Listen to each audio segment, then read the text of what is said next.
Hey everyone, this is Kerri-Ann from Kerri-Ann's Cravings. Welcome back to my channel. Today we're going to be making a roasted garlic butter. It is super easy to make, it is super delicious, and best of all, you can customize it for your own taste. Now if this sounds good to you, stick around and let's get started.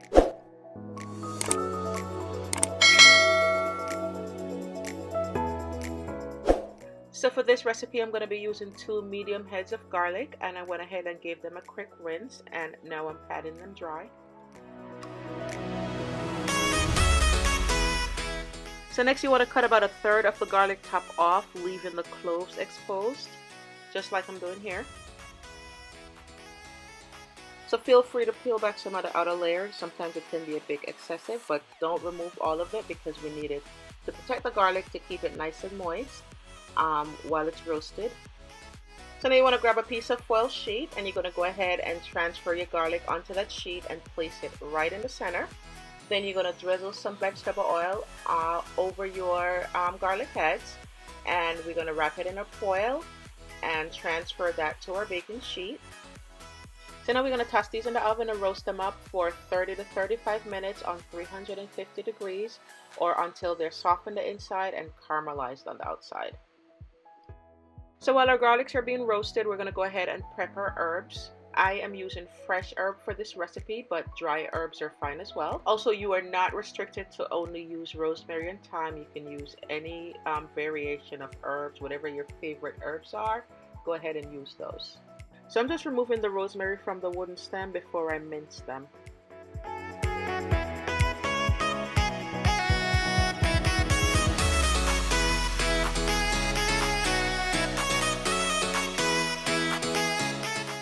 So I'm just going to be mincing my rosemary. I'm going to be passing the knife over it a few times just to make sure they're nice and small. Now that our rosemary are prepped and ready, we can go ahead and prep our thyme. Now we want to go ahead and remove those outer stems from that central wooden stem. And I'm literally just pulling them off, just like you see here. Now if there are any thyme still on that wooden piece, go ahead and make sure you collect those in your bowl. We don't want to waste anything.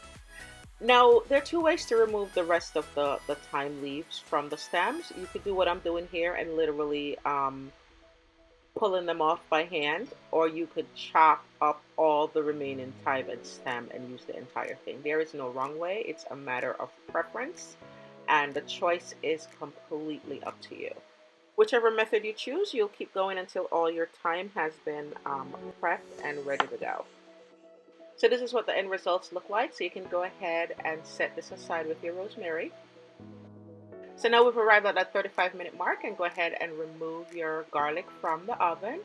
And it smells incredible, and I haven't even opened the foil yet. Oh gosh, look at that beautiful caramelized color.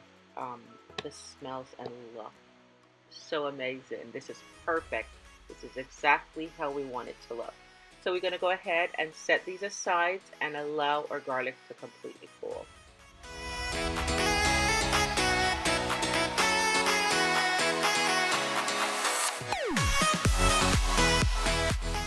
So now that our garlic has cooled completely, we want to go ahead and apply a little bit of pressure and squeeze out all our garlic into our bowl. Don't be afraid to take a knife or a fork and just scrape out anything that's kind of stuck in there, just to make sure that you get everything in the bowl.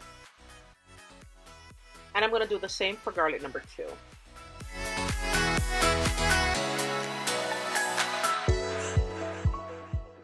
So now we're going to grab our butter. Now you want to make sure that your butter is soft. See how soft it is to the touch? Mine has been sitting out for a few hours, so it's nice and ready to go. So you want to empty that into your bowl of garlic. So now I'm using salted butter, so I won't be adding additional salt to this recipe, but you can use unsalted butter. That way you can control the salt content.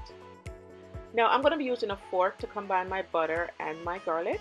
Now you can use a blender or a food processor. You can also use a hand mixer to whip it, which will increase your volume and also give you a lighter and fluffier butter consistency. So the choice is completely up to you. So I'm going to keep combining my butter and my garlic until I arrived at a smooth and creamy consistency.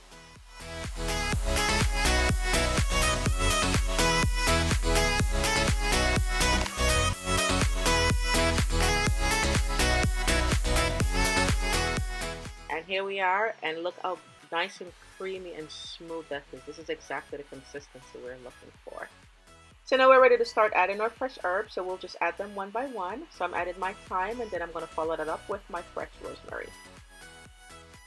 Once you've added all your herbs, you want to go ahead and mix to completely incorporate all your fresh herbs into your garlic butter. So while we're over here creaming our butter, go ahead and give this video a thumbs up if you're liking what you're seeing.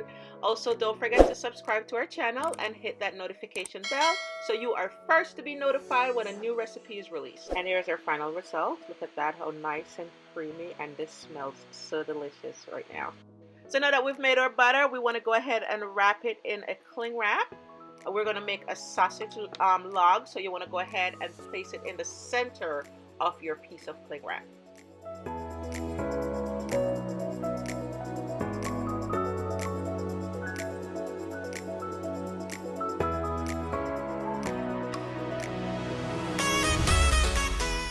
Next, you're going to roll it into a sausage log, and then you want to twist both ends to secure it.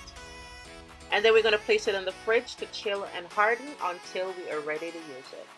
You can store your roasted garlic butter in a sealed Ziploc bag and use within 3 weeks, or freeze it for up to 1 month. And there you have it, my loves, a super easy and delicious homemade roasted garlic butter. As always, I want to thank you for tuning in and hanging out with me today, and I hope you will give this recipe a try, as well as give this video a thumbs up. Now, if you haven't already subscribed to our channel, I invite you to subscribe now and hit that notification bell. As always, one love and stay blessed, my friend.